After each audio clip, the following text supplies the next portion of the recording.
All right, what's up, Cowboy Nation, Cowboy Headquarters, and America's team? And here we are, Saturday sit down with your guy G, the number one Cowboy fan. Hampton, give it up. Oh man, let me tell y'all wouldn't understand. I've been having issues with my streaming service, but just come to find out, I apologize for not being able to come forward with the What's Up Wednesday um, live stream.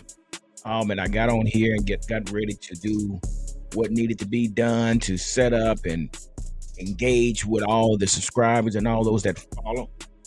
Test it. Oh, I'm saying I'm having some issues and engage with all the subscribers and the followers on the Cowboy Huddle podcast channel.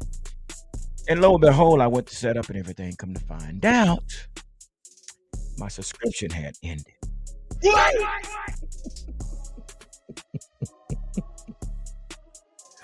I'm saying this is a frackanakle bull. I'm trying to load up here and get ready and talk to the folks, and yeah. And I'm like, what is going on? There's no service. What the crap? What happened to all my videos? What happened? So I lost a lot of stuff, but I thought it was going to be reoccurring. That wasn't the case. Yeah. But anyway, here we are. Set up, new setup, all that good stuff, but here we are. But again, let me say thank you to all our subscribers and all those that follow this channel. Again, we try to bring content that matters. We don't just hit on clickbait. This is nothing but clickbait because this is straight barbershop talking. Again, like I always say, we're never apologetic about what we say because it's our opinion about us Dallas Cowboys. So yeah, we just have to respect. Man, I tell you, my little setup is just y'all wouldn't believe it. It's bananas, but hopefully I can get this going through here. But anyway, so yeah, that's what we do, man. You know, nothing script here. We're not giving scripts and what we can and can't say. We say what the hell we want to say. Give it up. But yeah. Listen, y'all. Before I get started, I have something to share with you before we get into the Cowboys Blockbuster trade. But as y'all can see, I am rocking my Captain America t-shirt. Check it out. Hey. Now, talking to a good buddy of mine, which with this t-shirt just opened the doors to a better friendship between him and I. We was talking about Marvel comics and things like that, and we're gonna get on into this thing. But to make a long story short, we was talking about Captain America, and we just, always had great conversation. And he works at the facility where I work at, and very, very, very, very great guy, great spirit, great energy. So we was already connected just through our conversation, but we was talking about the Marvel comics and things like that. And sure enough, we talking about Iron Man. We was talking about the Avengers. We was talking about Captain America, and we was talking about the adult figures that they have in the Captain America Marvel statues or things like that. But anyway, George surprised me. George, I heard him say, he said, "So what size shirt do you wear?" I was like, "What size large?" Didn't really make much of it, but at the same time, after him and I was talking, I said, I got to do something for this brother. This brother here is a good guy, and I see how much he likes Marvel comics and Iron Man and Captain America and things like that. I know, yes, what some of you guys wanted Captain America to look like, but Captain America can be any genre or any ethnicity that we want to make him. Okay, so let's not get caught up in what he should look like. Okay, see, it's okay, y'all. Good grief. But anyway, so anyway, make a long story short, George surprised me on Thursday with this t-shirt. Yeah, give it up for George. Yeah, I could not go without, giving him his props and his praise for being the guy that he is. And George, again, is a great guy that I love to engage with and just stop and hold conversation with. But again, George, thank you, brother, for the t-shirt. And I got something coming for you. I got something coming for you. So you just stay tuned. Give it up for George, everyone. All right. Not only that, but you see what I'm rocking. I'm rocking my Texas Tech. Rocking my Texas Tech cap. Y'all probably say, oh, we ain't talking about Texas Tech. We ain't talking about the Longhorn. You ain't talking about. I'm rocking my Texas Tech because guess what? Texas Tech is playing in the Elite Eight today. Give it up. Yeah, man. Our Texas Tech Red Raiders are playing against Florida today at 5 o'clock. I guess it's Central Time. I have to find out. I think it's Central Time. But yeah, then again, I keep telling you guys I have loyalties to Texas Tech. 3.5 years of going down 20 and up 84 to watch my son play for Mike Leach. He's right up there. You can't see him, but that's where he is. Then he's back here. Yeah, I got him all over the place. But anyway, so yeah, we have loyalties to Texas Tech. But anyway, let's get right on into this. What the whole topic is about. So we're talking about the Dallas Cowboys and their blockbuster trade. Now, we all seen this rumor coming, and we've heard it, and some of us said it's bananas. Some of us would love to see this take place. We would let some people, some fans out there like, yeah, let's move up, move up. But there's a lot that goes along with Dak Prescott and this move up with the Cleveland Browns. I mean, again, a lot of things are being said for clickbait. A lot of things are being said just to make the news, okay, if that makes sense. But I do want to share a video with you guys and she's a very reliable source when she reports on the Cowboys. But something that she had to say about this trade, and once we listen to her and her comments on this trade, then you and I will talk about the trade as well. So let me bring this up. If y'all all pretty much know who she is, it's Jane Slater. So let's get into what she has to say, okay? So just check it out. Jane, the plans for the Cowboys in their NFL draft, sending a big contingent to that Texas Pro Day where Quinn Ewers, with just a flick of the wrist, was throwing the football down the field.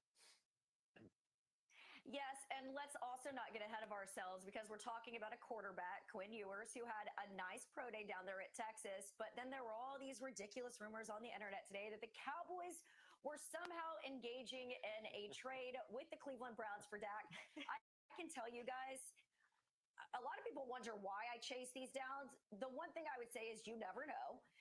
You do have a new first-year head coach here. We don't typically know what he's necessarily looking for, but given the relationship that Schottenheimer has with Dak, it just makes absolutely no sense. If Schotty's going to be successful in his first year, wouldn't you want to go with a quarterback that you know? Not to mention that he has a no-trade clause. And even if Dak did agree that he wanted to be traded, the dead money that Dallas would carry, not to mention what Cleveland would then be hemorrhaging in cash they spent on quarterbacks in recent years, it literally is so absurd.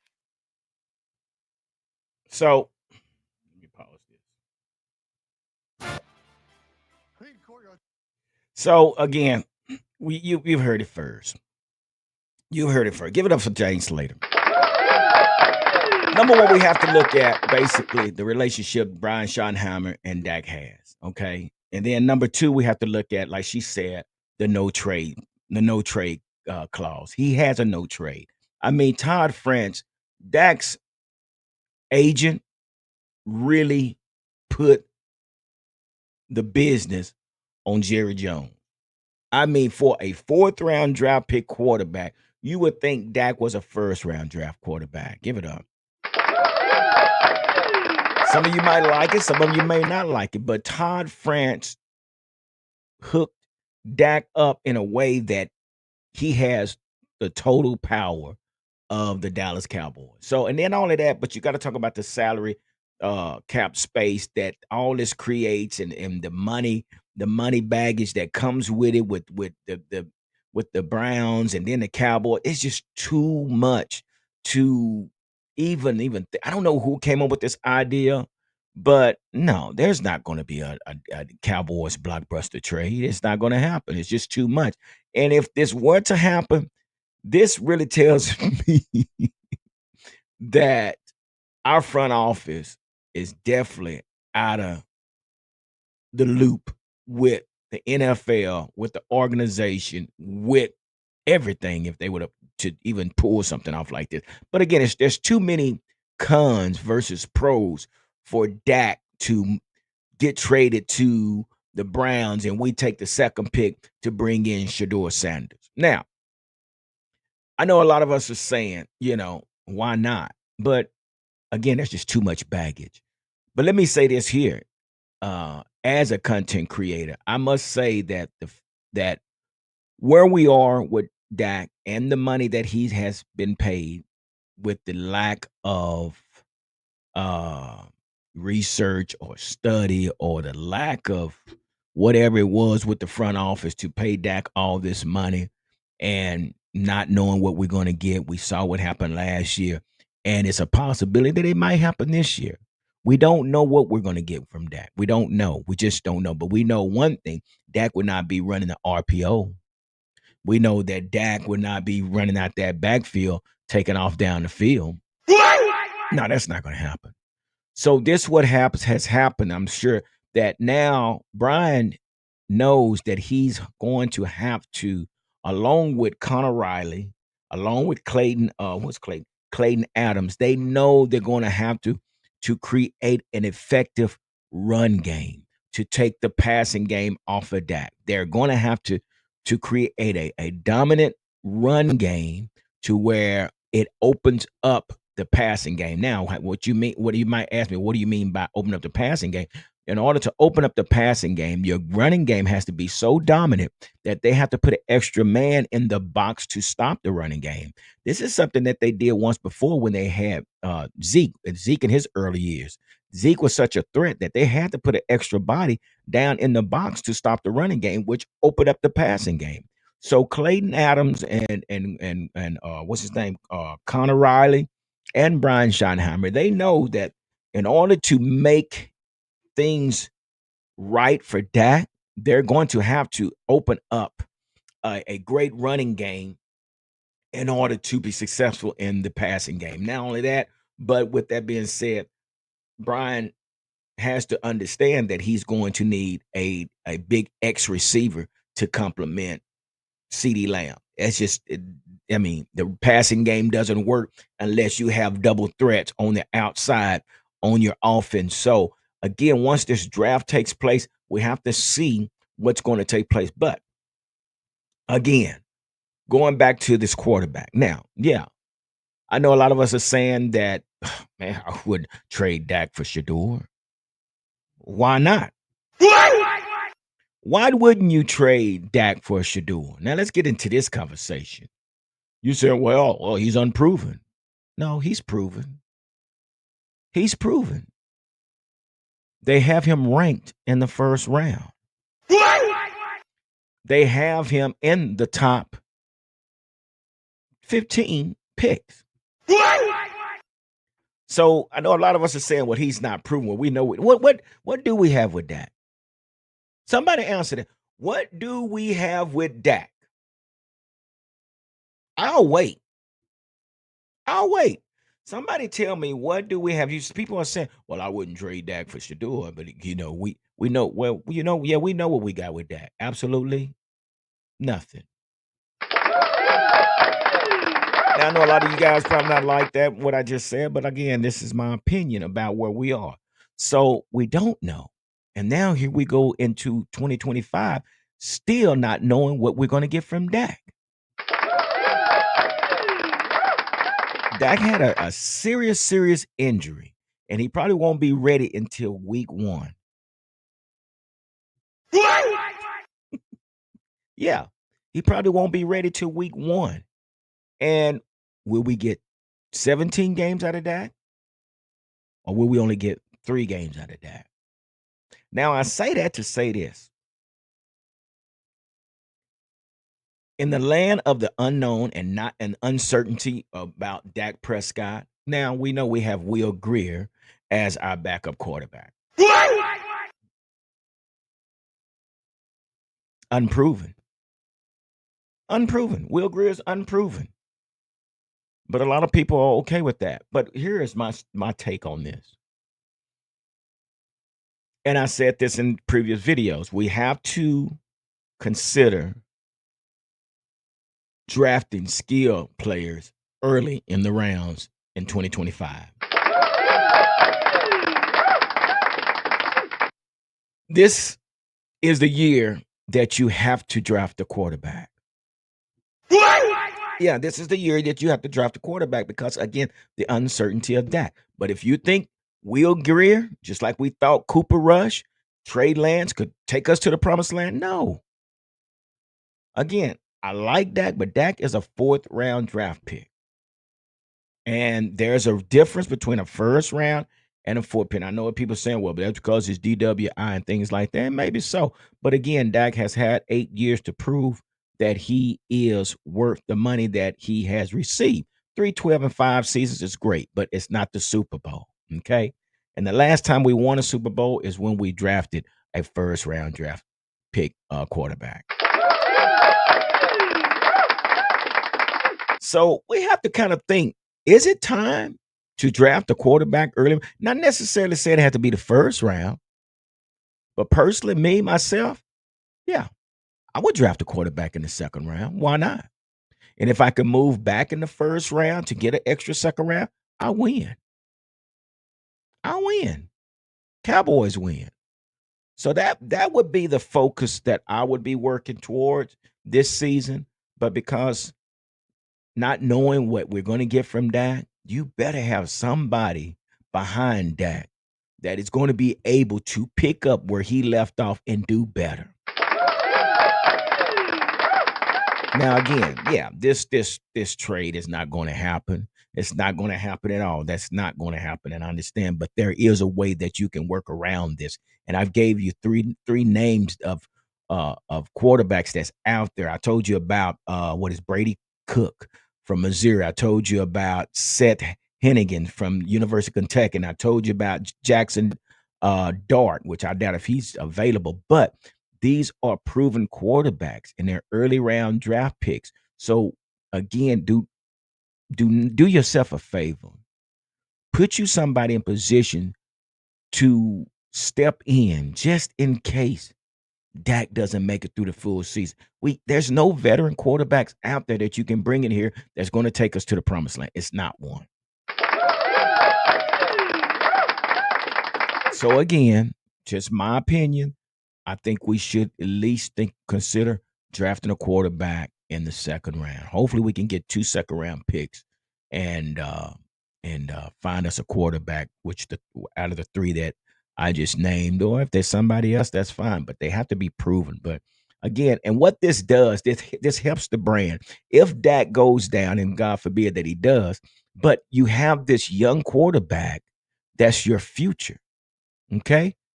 You know, we didn't say anything when Dak came in and took Tony Romo's position. Tony Romo was making $100 million. And what did he have to do? What did he have to do? He had to sit on the sideline and hold a clipboard. And it was tough because I like Tony Romo. It was tough seeing Tony Romo on the sideline. So what did Tony Romo do? He retired. It was tough seeing that. But Dak stepped in and just decided not to give the job back. So this could be the case again with Dak, if he's not available and if he to continue throughout the 2025 season, we need to have a quarterback in position that's going to step in, that's going to keep the attention of the fans, give us some type of hope, knowing that, man, we got this kid. We know this kid is great. And I'm sorry, Quentin Ewers, no, I'm sorry. That is not the guy. And I know that everybody's talking about Quentin. No, that's not the answer. I'm sorry. It's just my opinion. He's not the answer. No, he's too inconsistent and indecisive to me. But I like the 3 that I mentioned before. But again, this is something that we have to think about. But the Browns and the Cowboys trade, no, that's not going to happen. But I guess the title did what it's supposed to do, get everybody worked up and have something to talk about. But anyway, just my opinion, guys. I want to get on here and share it with you, man. Again, big shout out to my guy George, man, for looking out for me with the Captain American T-shirt, man. And they have an action figure of this guy, man. This thing is like $600, and this guy, I mean, it's a beautiful setup. I mean, with the wings and everything, and the details, and it's just awesome, you know. So I'm pretty hyped about it myself, but George, I don't know if I can afford that, but you got something coming, brother.